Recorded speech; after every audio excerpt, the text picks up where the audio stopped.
De cara, eu tô muito feliz por ter assistido O Irlandês, o novo filme do Martin Scorsese, no cinema, porque são 3 horas e 20 de filme e isso na Netflix não seria muito legal não. Eu teria que pausar pelo menos umas 3 vezes para ir no banheiro e a gente sabe que no confortozinho do nosso sofá e da nossa casa e com o controle na mão isso é muito mais fácil de acontecer. Bem, para quem tá de fora, O Irlandês é o filme do Scorsese, produzido pela Netflix com um custo aí dos seus 160 milhões, uma das produções mais caras tanto do Scorsese quanto da Netflix, e é baseado no livro I Heard You Paint Houses, que é de 2004 e que conta a história do Frank Sheeran, que é interpretado no filme pelo Robert De Niro. Esse cara que é um veterano da Segunda Guerra e que é um sindicalista, começa o filme como um entregador de carne e a partir de um certo ponto ele vai se tornar o braço direito do Jimmy Hoffa. O Jimmy, que é interpretado pelo Al Pacino, passa a confiar completamente no personagem do Robert De Niro e por conta de toda a rixa que o Jimmy Hoffa tinha com os Kennedy, fica um pouco essa polêmica aí em relação à morte do Kennedy em 63. Claro que o filme vai se focar em outra morte muito importante, que eu não vou falar qual é, mas é importante que historicamente você se situe, caso não tenha visto ainda o filme ou lido sobre o assunto, se situe mais ou menos por aí. É evidente que, assim, de um ponto de vista técnico, o irlandês ganha uma certa notoriedade, né? Já ganhou e tá ganhando mais ainda, por conta da questão do rejuvenescimento facial, né? Dos personagens do Robert De Niro, do Al Pacino, do Joe Pesci, que faz um mentor ali do De Niro. E ainda que esse rejuvenescimento não seja necessariamente uma coisa nova, né? O Capitão Marvel fez isso esse ano, o Projeto Gemini também, tá se aprimorando cada vez mais, e como esse daqui é um épico de 3 horas e 20, é um filme do Scorsese, que tem todo o buzz aí de premiação de Netflix, não sei o que, claro que isso vai acabar pesando muito mais. E como o filme se concentra muito nesses 3 personagens, tem muita coisa, tem muita gente, mas ele se concentra muito nesses 3 personagens, isso vai pesar, né? É um filme de personagens, é um filme de atuações, e a computação gráfica ela tem que estar impecável o tempo inteiro para não distrair a gente, senão vai estragar a experiência. E com um grande alívio que eu digo aqui a vocês que a computação gráfica em momento nenhum prejudica, muito pelo contrário, engrandece o filme.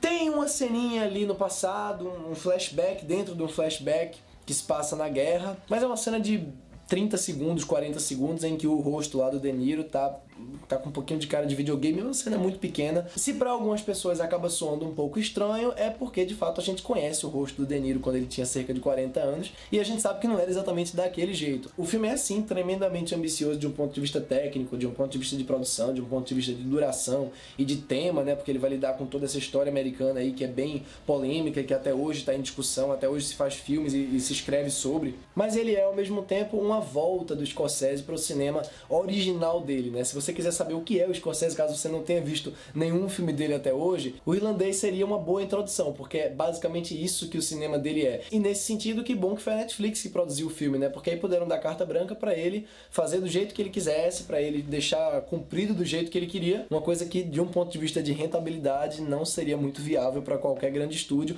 até porque se você for olhar a filmografia do Scorsese de modo geral, com todo o prestígio que ele tem, não são todos os filmes que fazem dinheiro não, tem uns que flopam legal. Bem, mas esquecendo isso, vamos pro filme. Eu acho O Irlandês particularmente assim, o segundo melhor filme do Scorsese dessa década. Meu preferido dele da década ainda é Silêncio, que eu acho uma das grandes obras-primas do século XXI. E é um filme de que, assim, apesar da sua duração extensa, eu não tiraria dele nem sequer 5 minutos. Porque não tem barriga aqui. É basicamente coisa acontecendo atrás de coisa acontecendo atrás de coisa acontecendo. Não tem nem como chamar de filme lento, que é outra associação muito óbvia e muito fácil para filmes muito longos, né? As passagens de tempo da narrativa às vezes são quase imperceptíveis, então você tem que estar muito atento para acompanhar em que ano tá, porque ele não fica colocando uma tarjinha de 1960, 1965, ele usa mais os acontecimentos, os dados, os fatos históricos do que propriamente qualquer legenda e qualquer coisa assim. A única coisa que ele usa nesse sentido é uma legenda que ele coloca em personagens novos que vão aparecendo. Ele coloca o nome do personagem e mais ou menos o ano e de que ele morreu. E a maioria morreu com 4 tiros na cabeça, 6 tiros na cabeça, 10 tiros na cabeça. E o que é sensacional nisso é que de cara ele já estabelece um prazo final para aquele personagem e também estabelece muito bem o universo violento que ele está retratando. E o que denuncia de cara essa maioridade do Scorsese, vamos dizer assim, essa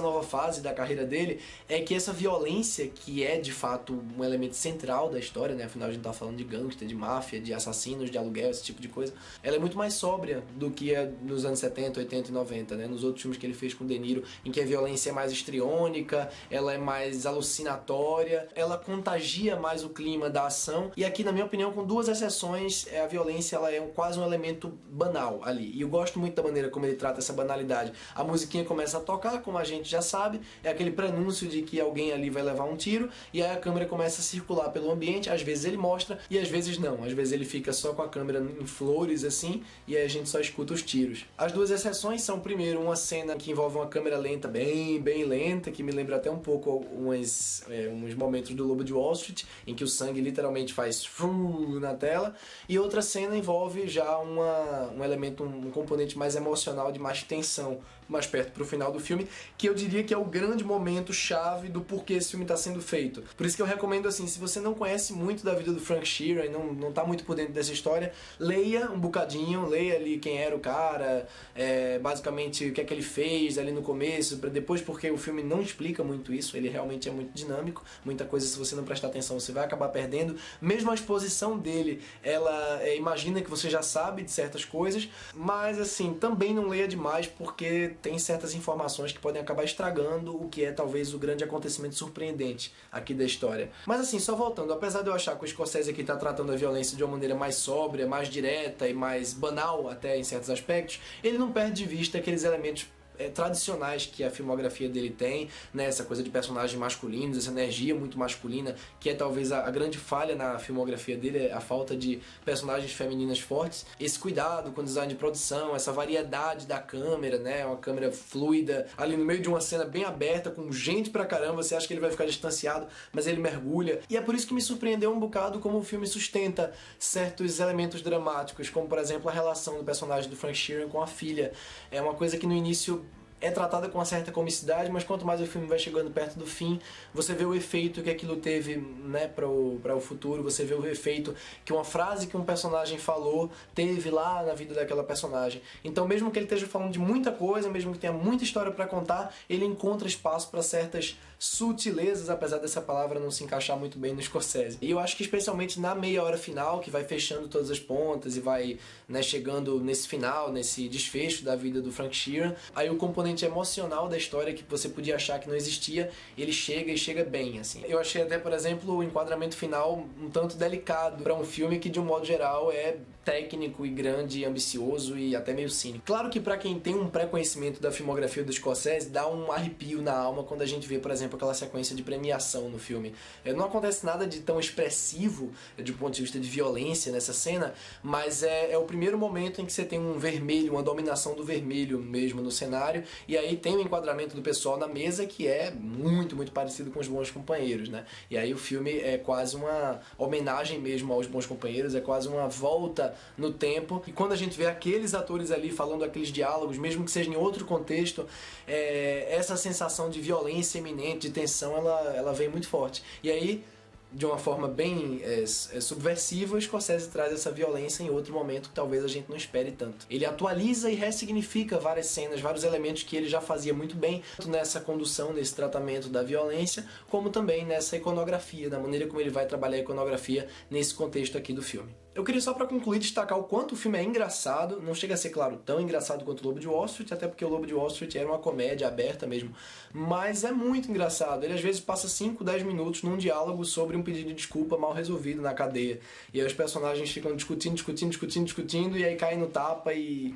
Enfim, tem essa coisa feita pra você rir mesmo, e muita gente pode argumentar que a cena se estende demais naquele tipo de diálogo, mas eu acho que não, acho que isso dá uma humanidade, uma aproximação do público com aquela história que de outra maneira talvez ficasse maçante demais. E olha, apesar do Robert De Niro tá muito bem, apesar do Joe Pesci tá muito bem, 90% desse senso de humor se deve ao Al Pacino. Al Pacino tá excepcional aqui. Se eu não tivesse torcendo tanto pro Brad Pitt ganhar no Oscar como melhor ator coadjuvante pelo Era Uma Vez em Hollywood, a minha torcida iria sem dúvida nenhuma pro Al Pacino. Muito bom, muito divertido, vale cada minuto dessas 3 horas e 20, tirando aquele minuto que se passa durante a Segunda Guerra. E mais uma adição à filmografia extraordinária e memorável de um cara que tem uma das maiores contribuições do cinema como um todo. Por essas e outras, a minha nota para o Irlandês vai ser 9. Foi isso, eu vou ficando por aqui, espero que vocês tenham curtido o vídeo, e se você de fato curtiu, eu vou pedir para você não se esquecer de deixar seu like aqui embaixo, se inscrever no canal, claro, e de comentar o que você achou de O Irlandês do Scorsese, se você viu o filme na Netflix, se você viu no cinema. É isso, um abraço para todos e até a próxima. Tchau, tchau.